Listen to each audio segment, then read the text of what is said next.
Good evening and welcome to a special meeting of the Norwich Selectboard and the last meeting for 2023. This is Wednesday, December 20th, 2023. My name is Marcia Calloway and currently serving as chair. I'm joined remotely by board members Mary Layton, vice chair, Roger Arnold, Pamela Smith, Priscilla Vincent, and by town manager Brennan Duffy. This meeting is being held via Zoom only. The agenda and packet materials were distributed via the Norwich listserv, and they are also available on the town website under the Select Board tab. A reminder that Brennan monitors the admission to our Zoom platform. We request members of the public display their full name for admission, which has helped us eliminate so-called Zoom bombing interruptions of our meetings. If anyone is having difficulty getting into the meeting, please feel free to contact a Select Board member now to let us know. As always, everyone attending or participating in a meeting must focus remarks, wait their turn to speak. When recognized by the chair, speak clearly and loudly so that everyone can hear what is being said. For remote public questions or comments through Zoom, please raise your electronic hand to be recognized by the chair before speaking. For questions or comments through the telephone, press *9 to raise your hand and *6 to unmute after being recognized by the chair. I will monitor the Zoom view to acknowledge participants who wish to speak, and we will reach everyone who wants to comment. Remember to direct all comments or questions to the chair, not to other people, either on the board or in the remote audience. The order of speaking will generally be Select Board members, then members of the public participating remotely through Zoom. Consistent with our rules of procedure adopted in March of this year, the chair may suggest commenters conclude their remarks within 3 minutes. This meeting was scheduled for one limited item, which was noticed to us at the meeting of December 13th. After the approval of the agenda, we will take public comments for any other items not on this agenda. Is there a motion to approve the agenda with the suggested amendment? Sorry, there is no amendment, just to approve the agenda. I move to approve the agenda. Thank you, Mary. Do we have a second? I'll second. Thank you, Priscilla. I'll call the question. Mary? Yes. Priscilla? Yes. Pam? Yes. Roger? Yes. And I'm a yes, that's unanimous. All right. Do we have any public comments this evening for items not on the agenda? Pam Smith? Yes, my question is, when can the Select Board expect to get a copy of the most recent audit?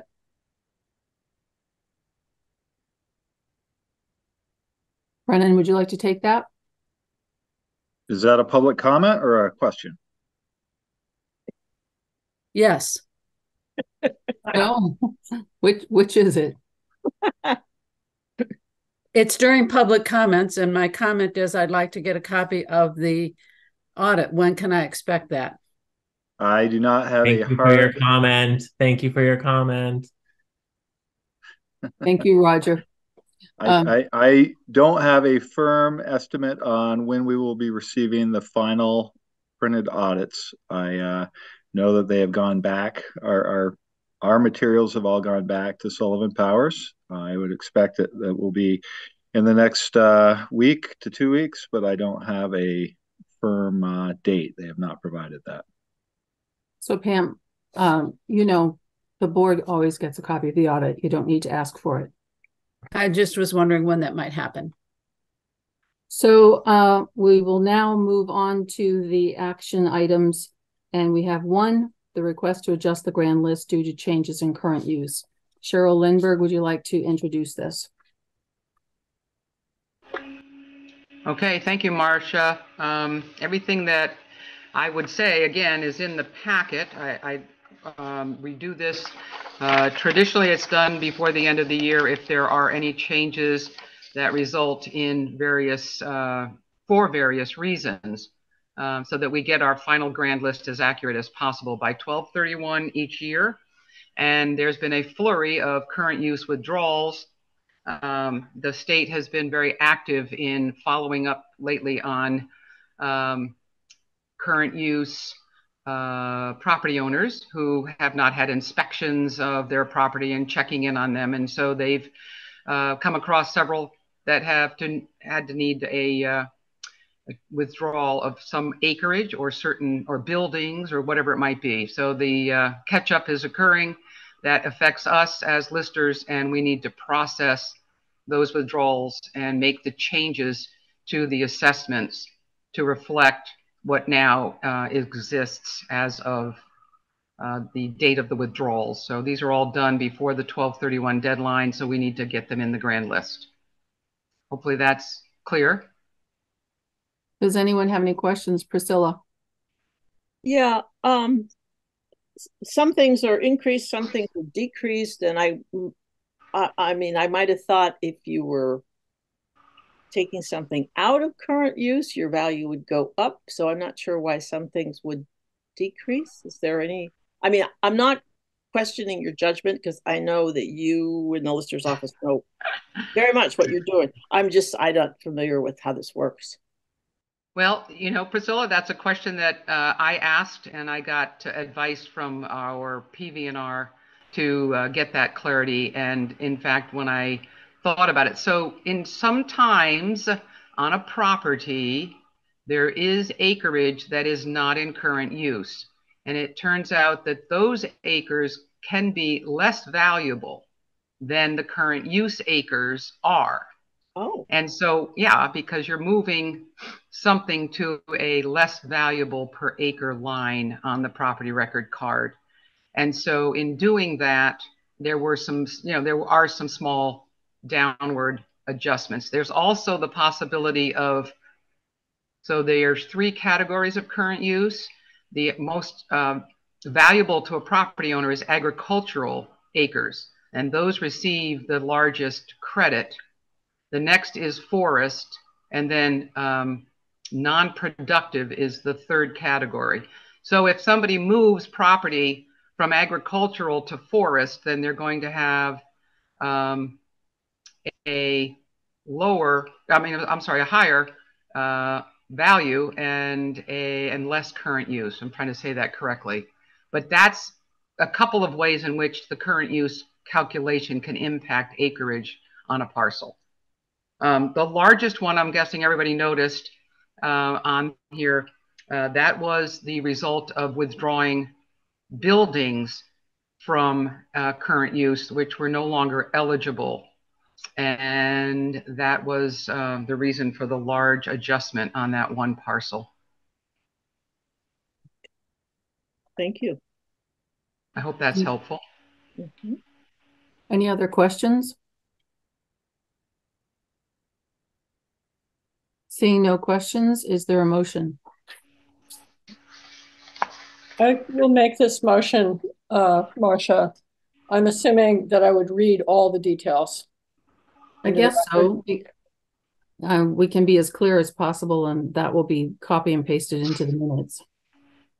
Okay. I move to approve current use value changes in the grand list as identified by the lister's office for changes to the grand list as to the following Norwich taxpayers. Ames Life Estate, Marguerite J., reduced $5,000 of $488,600. Dwinell Trust, Mason, reduced $7,000 to the amount of $425,300. Hennessy, Michael, and Jacqueline increased $3,500 to $2,924,600. Hepburn, Sarah, and Stephen reduced $5,100 to the amount of $690,800. Jacobson Family Trust increased $15,900 to the amount of $940,100. Morley, Benjamin, and Christiana increased $1,000 to the amount of $703,200.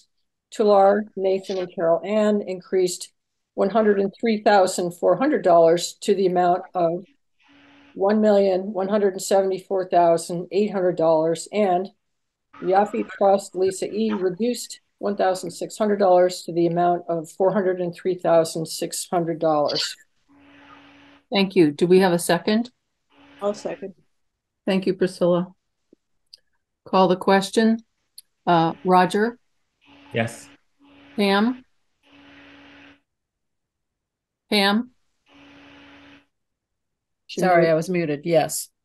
Mary? Yes. Priscilla, Yes. Marcia, yes, unanimous. Thank you very much. Thank you, Cheryl. Okay, thank you all. For informational items tonight, I understand that the students at Marion Cross sent some thank you cards to various departments in town, and the one addressed to the select board is enclosed in a packet tonight, thanking us for a sidewalk. On behalf of the board, we acknowledge those thoughtful messages. I also want to acknowledge all of the folks who work for the town every day and who give their time to serve in a variety of capacities. A town is a complex kind of a home, and it takes a lot of hard work, understanding, and patience to keep it running for everyone. As we end one year and start a new one, let us all remember how hard everyone is working and be grateful for that. So, our next regular meeting will be January 10, 2024. That meeting will conduct regular business, but the emphasis will be on preparation for warrant articles and special public meetings scheduled for January 17th and 20th. If there's no other business, I would wish you all a happy and healthy holiday season and entertain a motion to adjourn. I move to adjourn. Thank you, Mary. Do we have a second? Good. Second by Priscilla. Before we close, anybody have a last comment, or are we all set? I vote. Oh, I didn't call it yet. Mary, No. how do you vote? I vote yes. Roger, Yes. Pam, Yes. Priscilla, Yes. and Marcia, yes. Unanimous. We are adjourned at 6:43. Good evening, everyone. Thank you, everybody. Bye-bye. Happy holidays. Thanks.